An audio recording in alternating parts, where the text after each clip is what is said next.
කතා කරන්න එන්න එපා. තාජුතින් ඝාතනය ගැන අපිට කතා කරන්න එන්න එපා. කවුද තාජුතින්ලා ඝාතනය කරේ කියලා මේ රට දන්නවා. තාජුතින්ලා ඝාතනය කරලා වසන්ත වික්‍රමතුංග ඝාතනය කරපු මිනිමරුව ඇවිල්ලාද මෙතන මිනිමරුව කතා කරන ඝාතන ගැන. මේක ලියාපදිංචි කරන්න පුළුවන් ද බැරිද?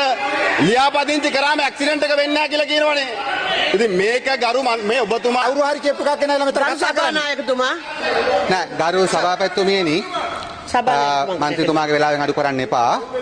මම ඔබතුමාගෙන් බලාපොරොත්තු වෙනවා මට මේ තමයි මේ විෂය ಭಾರತೀಯ ජනතාව හරහා ජනාධිපතිතුමා මගින් ඔබතුමා හෙට දිනේදී හෝ කියන්න කවුද ඒක කිව්ව කියන එක.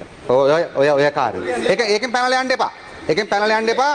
මම කරුණාකර ඉල්ලා සිටිනවා ඔබතුමා කතාවෙත් බැරි නම් වෙන වෙලාවකදී කියන්න කියලා. කැප්පිලා වැඩක් නැහැ. ඔබතුමාලා මට බැන්නට වැඩක් වෙන්නේ නැහැ. කරුණාකරලා මේ රටේ ජනතාව මූණ දෙන ප්‍රශ්නයක් ගැන විපක්ෂයේ නැග්ගුවම කරු අග්‍රාමාත්‍යතුමනි අහුම්කම් දෙන්න පුරුදු වෙන්න. බාන්නක අග්‍රාමාත්‍යතුමනි යහන් ඉන්න විදිය. අපි අනිත් අයට කලබල වෙලා. මේ පැහැදිලිවම ගරු මුල්ලසාරණ මන්ත්‍රීතුමනි මේ බොරුවක් නෙවෙයි මේ රටේ තියෙන ප්‍රශ්නයක් මේක අහගන්න. මේක අර දූෂණ මාධ්‍යන කමිටුව වගේ ඔබතුමාලා දාලා දේශපාලන පරිගැනීම් ගන්න තරක් නෙවෙයි. මේක පාර්ලිමේන්තුව. පාර්ලිමේන්තුවේ පස්සේ අපි කාරණයක් නැගුවා නම් ඒක පොලිසියට අපහාස කරන්න එපා. ගරු නාම රාජපක්ෂ පොලිස් කොමිසමට බැලලා වැඩක් වෙන්නේ නැහැ. දැන් මේක නාම රාජපක්ෂ කිව්වා කියලා පොලිස් කොමිසමට බයින්න ලෑස්ති වෙන්න එපා ආයෙ ගිහිල්ලා. මොකද පොලිස් කොමිසමට චෝදනා නගන එක පැත්තකින් අනිත් පැත්තෙන් රාජ්‍ය නිලධාරීන්ට චෝදනා නගනවා.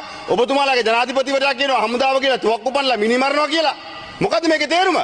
මේක රටක්. මේක රටක් ගරු කතානායකතුමනි. ඔබතුමාලාගේ ප්‍රශ්නයක් තියෙනවා නම් ආරක්ෂක කවුන්සිලේ කතා කරගන්න. ආරක්ෂක කවුන්සිලේ කතා කරගන්න.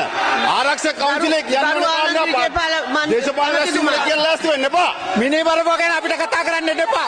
තාජුතින් ඝාතනය ගැන අපිට කතා කරන්න එන්න එපා. කවුද තාජුතින්ලා ඝාතනය කරේ කියලා මේ රට දන්නවා. තාජුතින්ලා ඝාතනය කරලා වසන්ත වික්‍රමතුංග ඝාතනය කරපු මිනිමරුව ඇවිල්ලාද මෙතන මිනිමරුව කතා කරන ඝාතන ගැන කතා කරන්න නාමල් රාජපක්ෂට සදාචාරාත්මක අයිතියක් තියෙනවද? තමුන්නාසලගේ ආණ්ඩුව යටතේ මාධ්‍යවේදී ඝාතනය වුණා, ක්‍රීඩකයෝ ඝාතනය වුණා, ඇතිතරම් ඝාතනය වුණා. අද ඝාතන ගැන කතා කරන ඇවිල්ලා මෙතන පොලිසියට චෝදනා ඉදිරිපත් කරන්න එපා බොරුවට. ඔය බබා වගේ කතා කරන්න නැත්නම් එපා. එක්තැනි කොට අතුරුදහන් කරලා නායකතුමනි මම මේ කිව්වේ මම කියන එකක් නෙවෙයි ඔබතුමාලාගේ කරු ජනාධිකාරු ජනාධිපතිතුමා කියපු එක. දැන් ඔබතුමා පොලිසිය බාර ඇමති යහපාලන ආණ්ඩුවේ දූෂණ මර්දන කමිටුවේ සභාපති. ඒ කාලෙත් මෙතුමා තමයි ওই පරීක්ෂණ කෙරුවේ. කලබල වෙන්න එපා කියන කරු අග්‍රාමාත්‍යතුමිය පොඩ වාඩි කරන්නකෝ මේ ළමයාව. බාන්නකෝ හැසිරෙන විදිය. ඔබතුමියට හොඳ නැහැ.